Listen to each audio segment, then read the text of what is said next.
Hello everyone, welcome back to my channel. आज की class में हम करेंगे class 9th English Moments book का chapter in the kingdom of fools, जिसके हम डिस्कस करने वाले हैं आज क्वेश्चन आंसर्स। ओके, तो चलिए क्वेश्चन नंबर फर्स्ट पर चलते हैं without any delay. Question number 1 says what are the two strange things the guru and his disciple find in the kingdom of fools. ठीक है, तो ऐसी कौन सी दो अजीब चीजें थी जो गुरु और उसके चेले को मिलती हैं कहाँ पर? किंगडम ऑफ फूल्स के मतलब मूर्खों के राज्य में।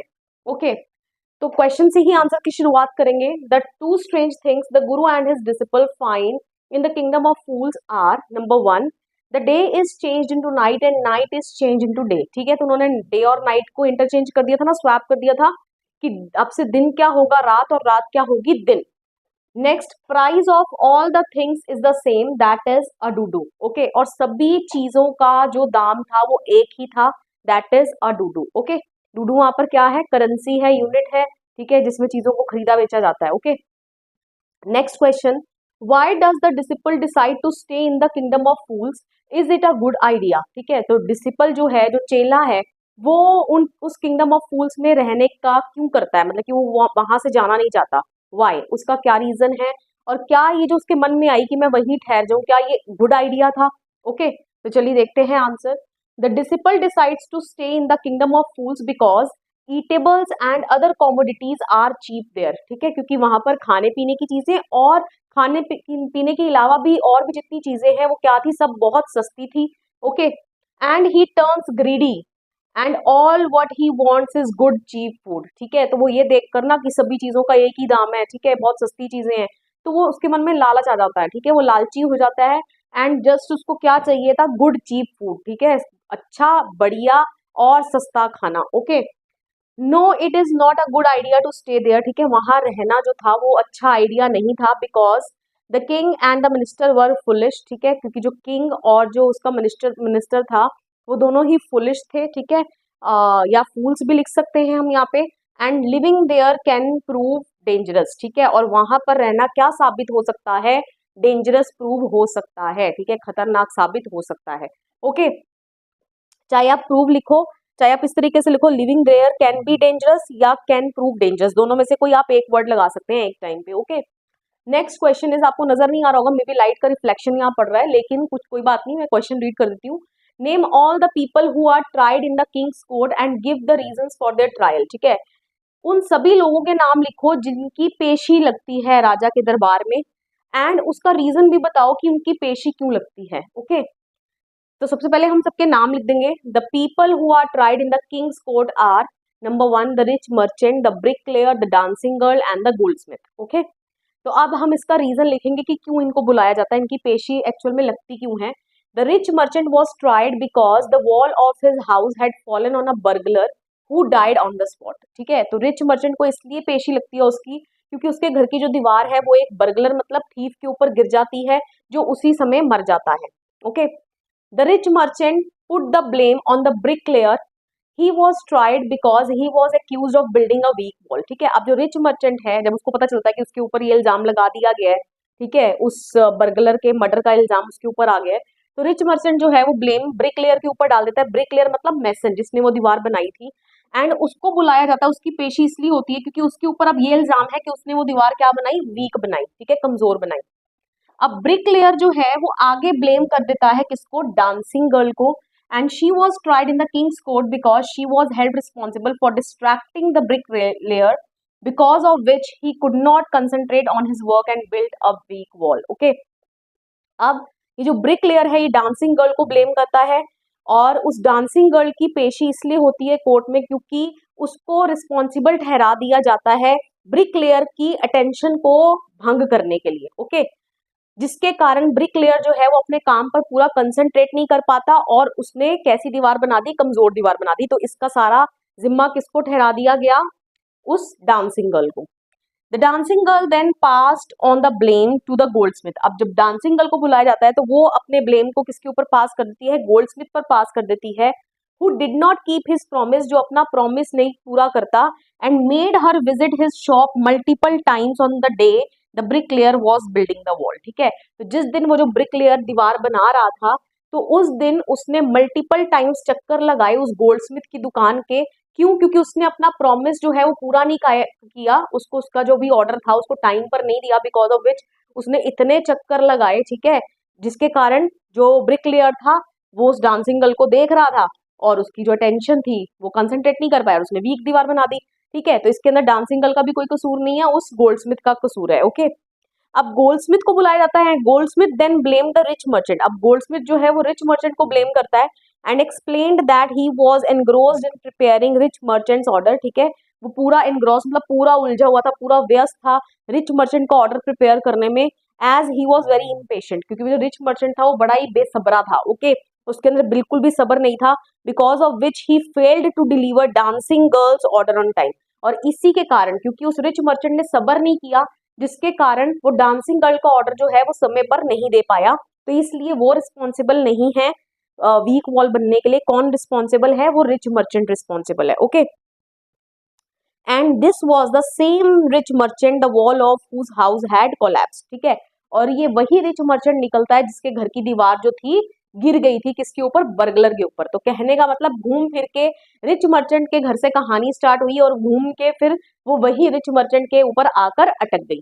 Okay, next question number 4, who is the real culprit according to the king, why does he escape punishment. ठीक है, अब किंग के अकॉर्डिंगली असली अपराधी कौन है और वो पनिशमेंट से कैसे बच जाता है, सजा से कैसे बच जाता है? The rich merchant was the real culprit according to the king. ठीक है, तो किंग के हिसाब से जो रियल अपराधी है वो कौन है? रिच मर्चेंट है। Okay, as he had inherited his criminal father's riches, so his sins would also be his only. Okay, तो क्या कहने का मतलब, क्योंकि जब यहाँ पर रिच मर्चेंट को कसूरवार ठहरा दिया जाता है तो रिच मर्चेंट की अपनी कहानी होती है सुनाने के लिए। रिच मर्चेंट क्या बोलता है कि नहीं, ये तो मेरे फादर के समय की बात है, तो वो जो रिच मर्चेंट था, ठीक है, वो मेरे फादर थे। ओके, तो इसमें मेरा क्या कसूर है, तो उनकी सजा मुझे क्यों दी जा रही है?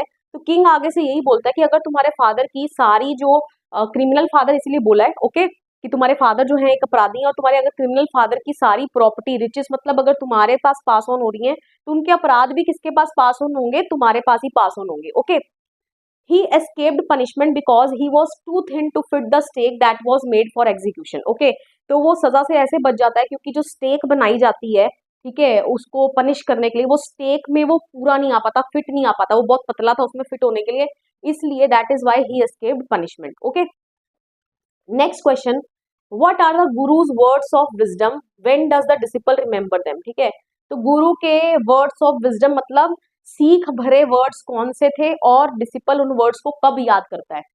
The guru's words of wisdom were, this is a city of fools, you don't know what they will do next. Okay, तो जब वो वहां से जा रहे होते हैं उस किंगडम को छोड़ के, तो वो डिसिपल को कहते हैं कि मेरे साथ चलो, लेकिन डिसिपल जो है ही डिनाइड। ठीक है, वो मना कर देता था, मना कर देता है। क्यों? क्योंकि उसके हिसाब से वो वहां पर लेविश जो लाइफस्टाइल है वो एंजॉय करना चाहता है। लाइफस्टाइल इन द सेंस जहाँ जहाँ वो जो चीप फूड है वो उसको एंजॉय करना चाहता है सस्ते में। ओके, तो यहाँ पर यही हुआ, तो गुरु ने उसको जाते हुए यही शब्द कहे थे कि ये जो सिटी है ये फूल्स की है और तुम्हें नहीं पता ये क्या करेंगे, अगला इनका नेक्स्ट स्टेप क्या होने वाला है। ओके, तो डिसिपल जो है इन शब्दों को याद करता है। The disciple remembers them when the foolish king held him guilty and ordered his execution. Okay, तो डिसिपल इन शब्दों को तब याद करता है जब जो मूर्ख राजा है उसको गिल्टी मतलब दोषी ठहरा देता है एंड ऑर्डर्ड हिज एग्जीक्यूशन, और उसको फांसी पर लटकाने की सजा सुना देता है। ओके, अब वो क्यों सुनाता है फांसी पर लटकाने की सजा, जबकि इसका कोई कसूर नहीं होता डिसिपल का, ये इसका कसूर सिर्फ इतना होता है कि खा खाकर मोटा हो जाता है। ठीक है, जो गुड चीप फूड के लिए वो वहां रुका था, तो ये खा खाकर मोटा हो जाता है, क्योंकि अब ये जो रिच मर्चेंट है ये उस स्टेक पर पूरा फिट नहीं हो पा रहा, ये बहुत पतला है, तो ये कह देता है किंग, मूर्ख राजा है ना, तो ये कह देता है कि एक मोटे से इंसान को ढूंढ कर लेके आओ, और वो मोटा इंसान कोई और नहीं, वो डिसिपल ही था जिसने अपने गुरु की बात नहीं मानी थी। ओके, क्वेश्चन नंबर 6, अगर आपने इसकी समरी नहीं भी देखी है तो आप इसके क्वेश्चन आंसर्स ही पढ़कर इसकी समरी आपको पता चल जाएगी। Okay, question number 6, how does the guru manage to save his disciple's life. ठीक है, तो गुरु अपने डिसिपल की लाइफ, चेले की लाइफ किस तरीके से बचाता है? Okay, the guru used his wisdom to get rid of the foolish king and his minister. गुरु जो है अपनी विजडम मतलब अपनी बुद्धिमत्ता का इस्तेमाल करता है उस मूर्ख राजा और उसके मिनिस्टर से छुटकारा पाने के लिए। He befools the king by telling him that the stake is the stake of the god of justice. ठीक है, तो वो किंग को मूर्ख बनाता है ये कहकर कि जो स्टेक है जिसके ऊपर तुमने सजा देनी है, ठीक है, लटकाना है हमें, ठीक है। तो ये जो स्टेक है ये गॉड ऑफ जस्टिस की स्टेक है, ठीक है, न्याय के देवता की स्टेक है। ओके, इट्स न्यू, ये बिल्कुल नई है, तरोताजा है। It has never had a criminal on it, और इससे पहले इस स्टेक पर किसी भी क्रिमिनल को हैंग नहीं किया गया है, मतलब कि सजा नहीं दी गई है। सो whosoever dies on it first, ठीक है, जो भी इसके ऊपर पहले जाकर मरेगा will be reborn as the king of this country, तो वो इस राज्य का, इस कंट्री का फ्यूचर किंग के तौर पर पैदा होगा।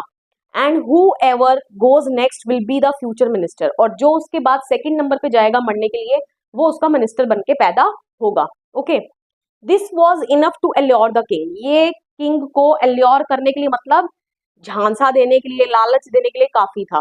Okay, he secretly released the guru and his disciple and he himself went to die first as he did not want to pass his kingdom to someone else hand in the next round of life, ठीक है। अब ये राजा इतना मूर्ख निकलता है, okay, कि ये सीक्रेटली रात को छुपकर जाकर गुरु और उसके चेले को रिलीज कर देता है, छोड़ देता है, और ये खुद मरने के लिए चला जाता है उस स्टेक पर पहले। क्यों? क्योंकि ये अपने किंगडम को किसी और के हाथ में नहीं जाने देना चाहता in the next round of life, ठीक है, अगले जन्म में। ओके, तो इसीलिए, क्योंकि गुरु ने कहा था ना कि जो भी स्टेक पर पहले जाएगा वो इस किंगडम का फ्यूचर किंग बन के पैदा होगा, तो ये खुद ही जाकर उस स्टेक के ऊपर क्या होता है, लटक जाता है। Okay, and this is how, ये जो वाइज गुरु है, he manage to save his disciple's life, ठीक है, यहाँ पर आप लास्ट में लाइन लिख भी सकते हैं, and this is how the guru manages to save his disciple's life. Okay, clear? So this was all about the question answers, हमने सारे क्वेश्चन आंसर डिस्कस कर लिए हैं। अगर आपने स्क्रीनशॉट लेना आप एक बार ले लीजिए, जूम करके आप देख लीजिएगा, आपको सभी क्वेश्चन आंसर्स बहुत इजीली रीडेबल नजर आ जाएंगे। ओके, वीडियो पसंद आया वीडियो को लाइक करिए, शेयर करिए, कमेंट करके बताइए वीडियो को कैसा लगा, and please don't forget to subscribe my channel. मिलेंगे नेक्स्ट वीडियो में, टिल देन बाय बाय।